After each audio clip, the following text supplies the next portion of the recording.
नमस्कार। श्रीमद्वाल्मीकि रामायणे अरण्यकाण्डे चतुर्थ सर्ग। ह्रियमाणो तु काकुत्स्थो दृष्ट्वा सीता रघुत्तमो उच्चस्वरेण चुक्रोश प्रगृह्य सुमहाभुजो। रघुकुल के श्रेष्ठ वीर ककुत्स कुलभूषण श्री राम और लक्ष्मण को राक्षस लिए जा रहा है। यह देखकर सीता अपनी दोनों बाहें ऊपर उठाकर जोर जोर से रोने लगी। एष दाशरथी राम सत्यवान शीलवान शुचिः रक्षसा रौद्र रूपेण प्रीयते सह लक्ष्मणः।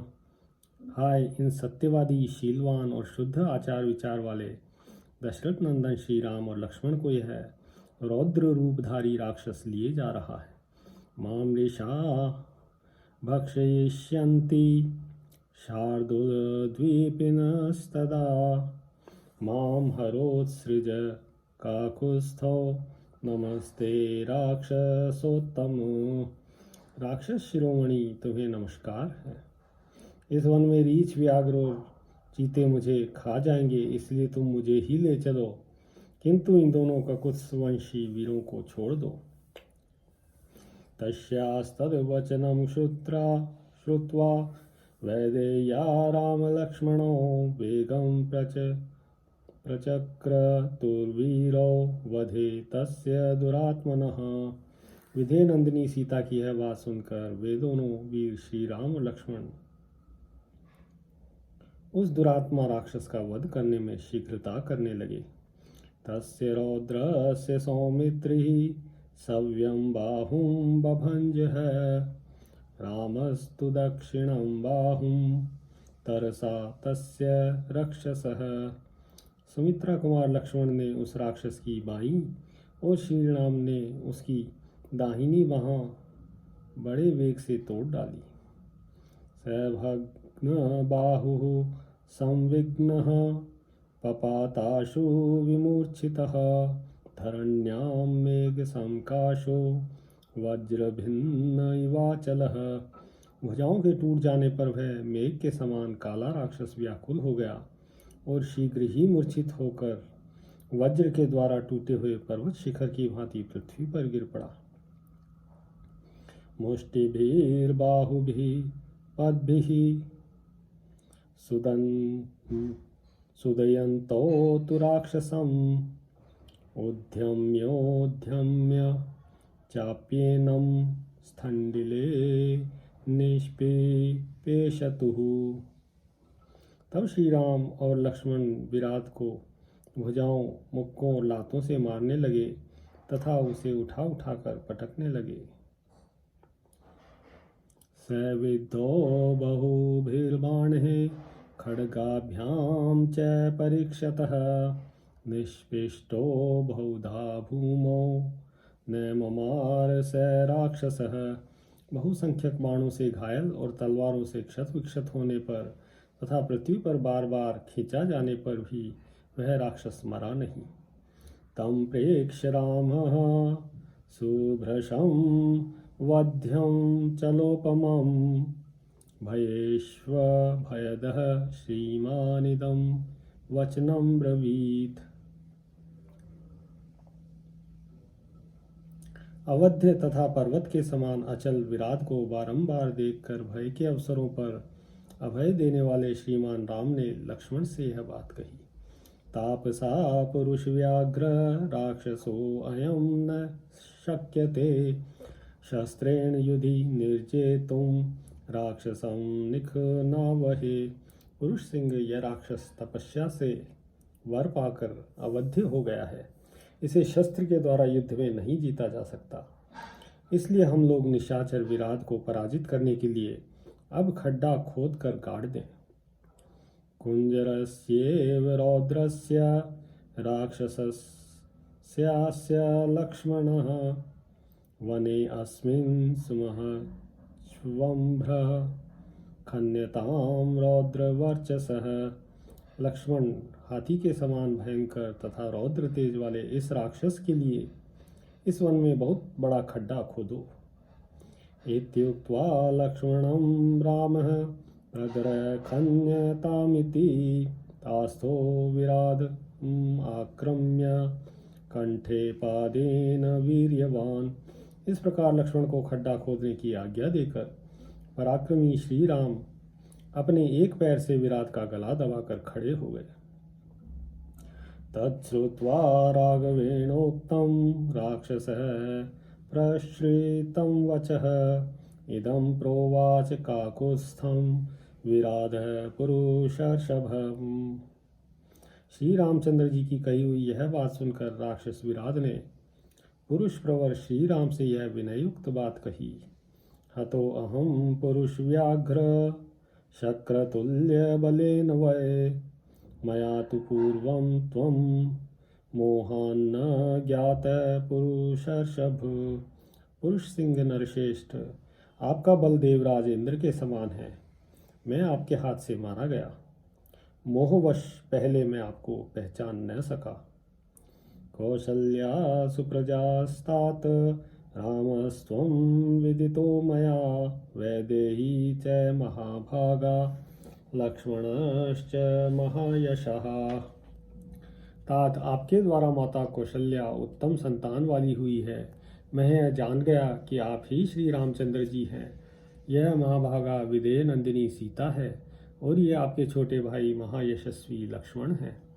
अभिशापादहं घोरां प्रविष्टो राक्षसीं तनुं तुम्बुरुर्नाम गंधर्वः शप्तो वैश्रवणेन ही। मुझे शाप के कारण इस भयंकर राक्षस शरीर में आना पड़ा था। मैं तुम्बूर नामक गंधर्व हूँ। कुबेर ने मुझे राक्षस होने का शाप दिया था। प्रसाद्यम आनश्च मया सो अब्रवीन् मां महायशः यदा दाशरथी रामस्त्वां वदिष्यति संयुगे तदा प्रकृतिमापन्नो भवान् स्वर्गं गमिष्यति। जब मैंने उन्हें प्रसन्न करने की चेष्टा की तब वे महायशस्वी कुबेर मुझसे इस प्रकार बोले, गंधर्व, जब दशरथ नंदन श्री राम युद्ध में तुम्हारा वध करेंगे तब तुम अपने पहले स्वरूप को प्राप्त होकर स्वर्गलोक को जाओगे। अनुपस्थीयमानो मां सक्रुद्धो व्याजहारः इति वैश्रवणो राजा रंभासक्तम उवाच है। मैं रंभा नामक अप्सरा में आसक्त था, इसलिए एक दिन समय से उनकी सेवा में उपस्थित न हो सका। इसलिए कुपित हो राजा वैश्रवण कुबेर ने मुझे पूर्वोक्त शाप देकर उससे छूटने की अवधि बताई थी।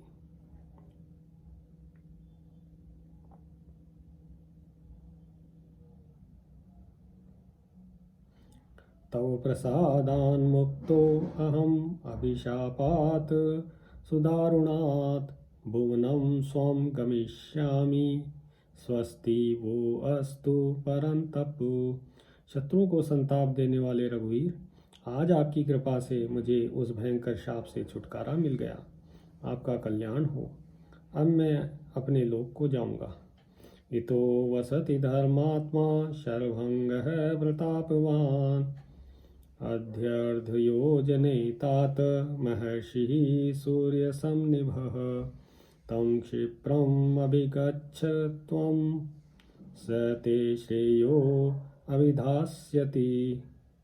तात यहाँ से 1.5 योजन की दूरी पर सूर्य के समान तेजस्वी प्रतापी और धर्मात्मा महामुनि शरभंग निवास करते हैं।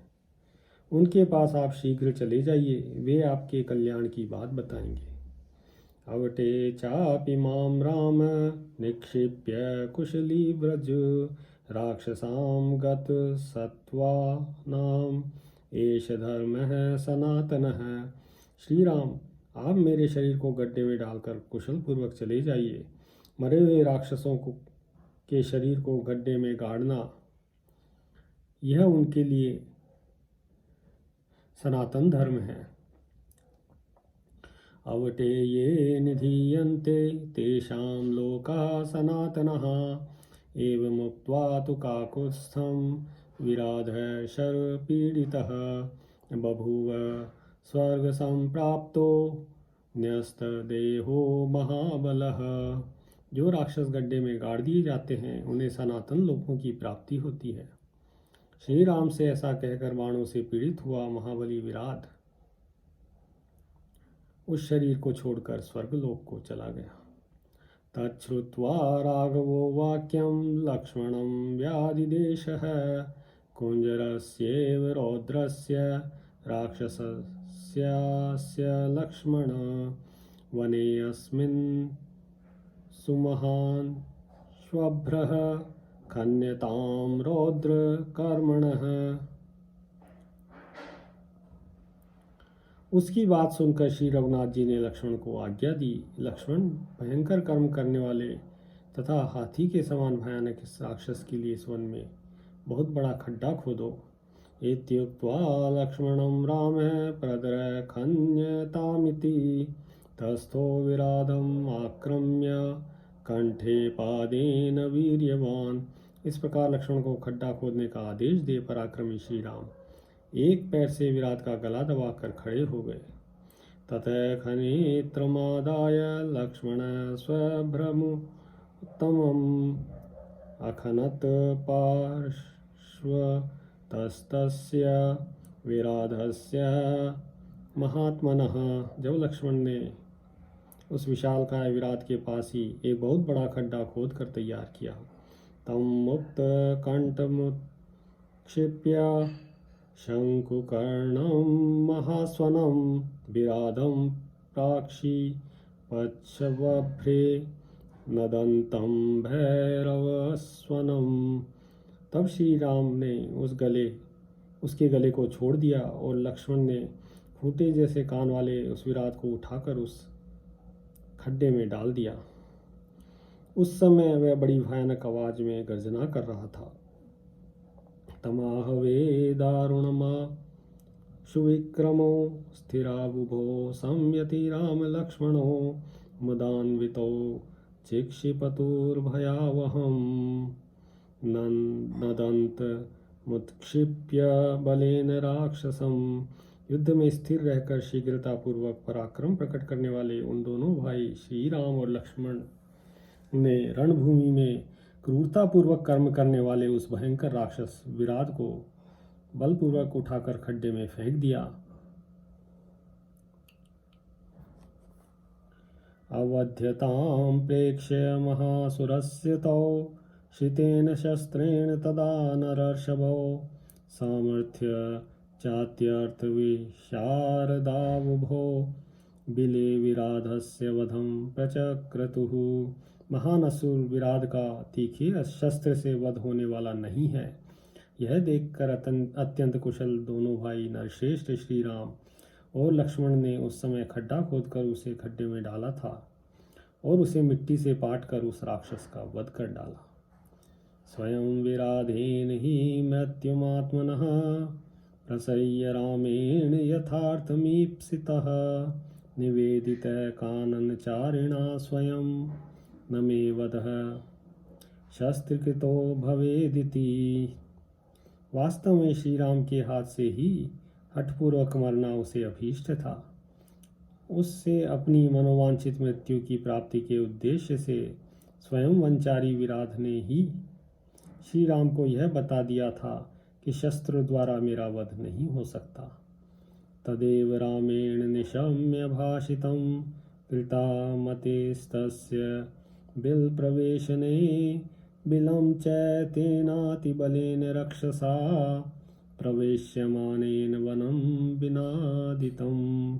उसकी कही हुई बातों को सुनकर ही श्री राम ने उसे गड्ढे में गाड़ देने का विचार किया था।